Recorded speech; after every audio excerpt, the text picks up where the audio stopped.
Hello cardboard lovers, it's Cardboard Badger here. I hope you're doing well, and today we are going to be going through some of Day 2's spoilers for Ikoria, Lair of Behemoths.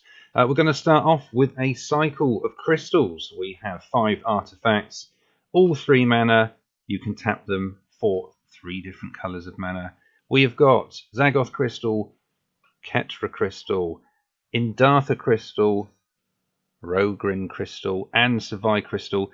They also have the ability for 2 mana, you can cycle them, discarding a card and drawing a card. So fantastic for obviously cycling, being back again, and obviously if you are needing a splash of 3rd colour for maybe one of the Apex legendary creatures, these could obviously be a mass help to you. So those are the first 5 cards of today's spoilers.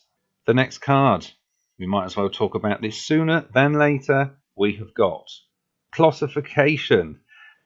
7 mana, 5 green. We have an enchantment, an aura, and when Colossification enters the battlefield, tap enchanted creature, and that enchanted creature gets +20, +20. Well, not even to the end of turn. What am I on about? It's forever. Obviously, it hasn't got trample, which is good because that would be absolutely ridiculous. There will be ways that we will be able to get this out way cheaper and not spend 7 mana. Very excited to see what on earth happens with this card. It's going to be insane. It is an absolute shocker. I was very interested to see just how big the ++ aura was going to be after it was boasted that it was going to be the biggest that Magic has ever seen. And +20 is flipping massive. So yeah, Colossification, it is going to be seen possibly all over the place. I am waiting for some fantastic brews from this card. We have another rare. We have Labyrinth Raptor for 2 mana, 1 black and 1 red. We have a Nightmare Dinosaur, 2/2 with Menace, and whenever a creature you control with Menace becomes blocked, defending player sacrifices a creature blocking it. So every time any of our Menace creatures attacks, they block with 2 creatures. One of them is going to have to be sacrificed. This is going to be pretty interesting. We've also got, for 2 mana, 1 red and 1 black. Creatures you control with Menace get +1/+0 until the end of turn.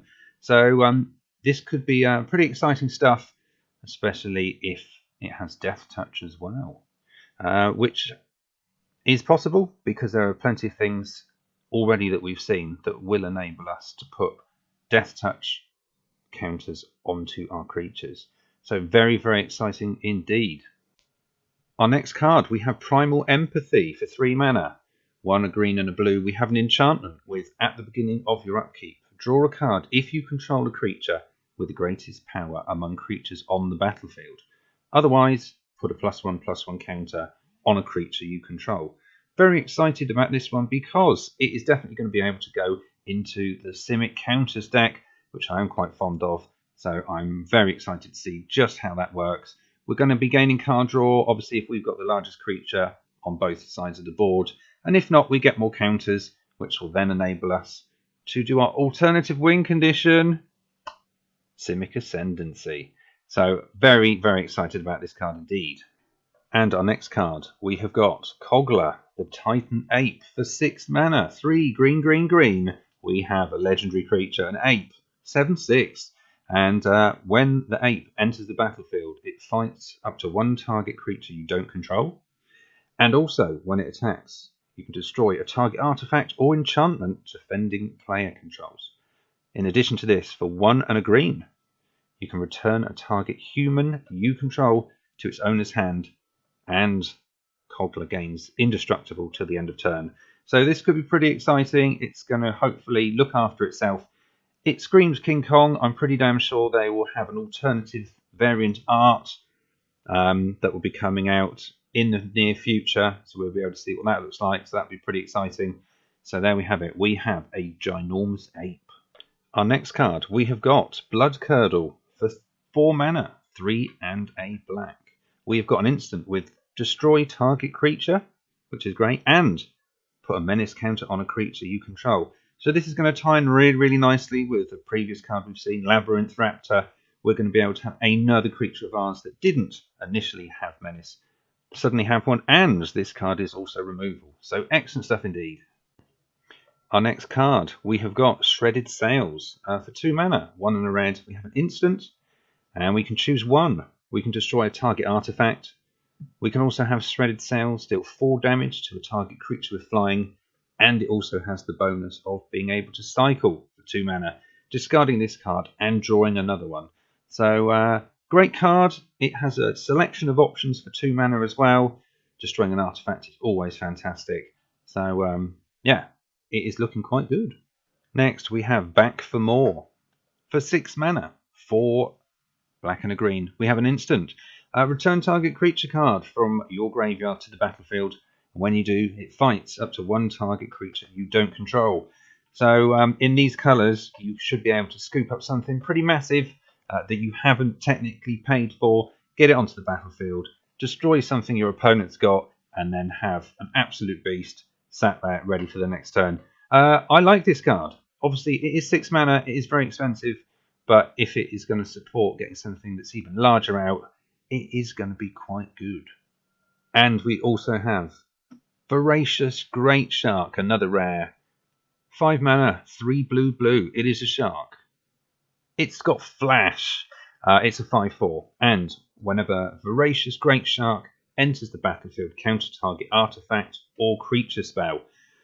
So yeah, this is fantastic. It's such a shame that it isn't a Kraken or a Leviathan or anything like that. So it would tie in really nicely with Serpent of Yawning Depths, which I am rather fond of. But it is a large creature, and it has the opportunity to obviously stop an opponent's spell. So excellent stuff indeed. Next, we have another Mutate creature. Excellent stuff. We have got Auspicious Styrix. For 5 mana, 4 and a green, we have an Elk Beast. It is a 6/6. It has a mutate cost of 6, which is higher than the original. 5 and a green. And if you cast this spell for its mutate cost, as you now may be aware, you can put it over or under a target non-human creature you own. They mutate into a creature on the top and all the abilities from under it. So if we put this underneath a creature that's already on the battlefield, it will then mean that whenever this creature mutates, exile cards from the top of your library until you exile X permanent cards, where X is the number of times this creature has mutated, and put those permanent cards onto the battlefield. So even if you just mutated once and you then exiled the card and it happens to be an absolutely huge green creature, it will go straight onto the battlefield and you will free cast it. This is going to be really exciting indeed. Next, we have General's Enforcer. For 2 mana, white and a black, we have a Human Soldier 2/3. And legendary humans you control have Indestructible. This is very nice. And for 4 mana, 2 a white and a black, you can exile target card from a graveyard if it was a creature card.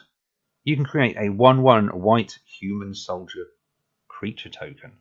So for 2 mana, it's a 2/3. It's going to help and keep our other humans alive if they happen to be legendary, and you can make some tokens too. I like this card. If we're going human tribal, then this is a definite include. Very excited to see what on earth we can build with this one. Our next card, I'm very excited about this. I don't think it's going to get played much, but you never know. We've got Archipelago, 7 mana, 5 blue. We've got a Leviathan. It's a 7/7. I'm liking this just for the fact that we can link it in with Serpent of Yawning Depths.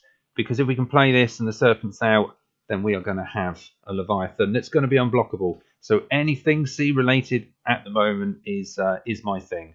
So we have the mutate cost. It is for 5 and a blue. We all know about mutate now. I am not going to go over it again, but whenever this creature mutates, tap up to X target creatures, where X is the number of times this creature has mutated. Those creatures don't untap during their controller's next untap step. So we'll just have to see how we get on with this card. I'm excited to try and do some things with it, and yeah, it could be a world of fun.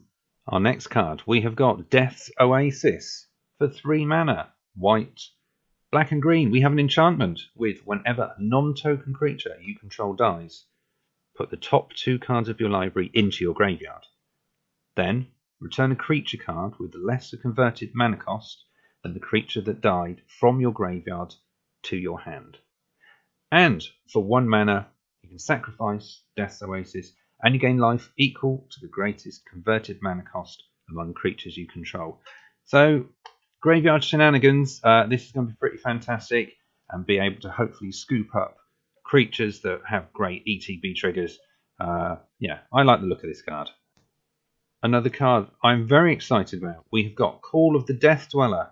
For 3 mana, 2 and a black, we have a sorcery with return up to 2 target creature cards with converted mana cost 3 or less from your graveyard to the battlefield. Put a Death Touch counter on either of them, then put a Menace counter on either of them. There's going to be a Menace deck. I'm pretty sure this is going to work fantastically with really cheap creatures such as Knight of the Ebon Legion, and to be able to then put Death Touch or a Menace counter on it as well, pump it up. This is just going to be disgusting. Very, very excited about this card. Our next card, we have another spider, which is great news. We have got Glowstone Recluse. For 3 mana, 2 and a green, we have a spider, 2/3 with a reach. It's got the mutate cost of 4, 3 and a green. I will not explain mutate again. I think hopefully we have all got it. And whenever this creature mutates, put 2 +1/+1 counters on it. So yeah, spider tribal at some point in time. Maybe not in standard, but I think this could be great. Yeah, more spiders, why not? And our final cards, we're ending on an absolute piece of quality. We have a mythic. We have got Cheville, Bane of Monsters. For 2 mana, black and a green, we have a legendary creature, Human Rogue. It's a 1/3, and there's a lot going on. It's got Death Touch, and at the beginning of your upkeep, if your opponent controls no permanents with a bounty counter on them, you put a bounty counter on a target creature or planeswalker an opponent controls.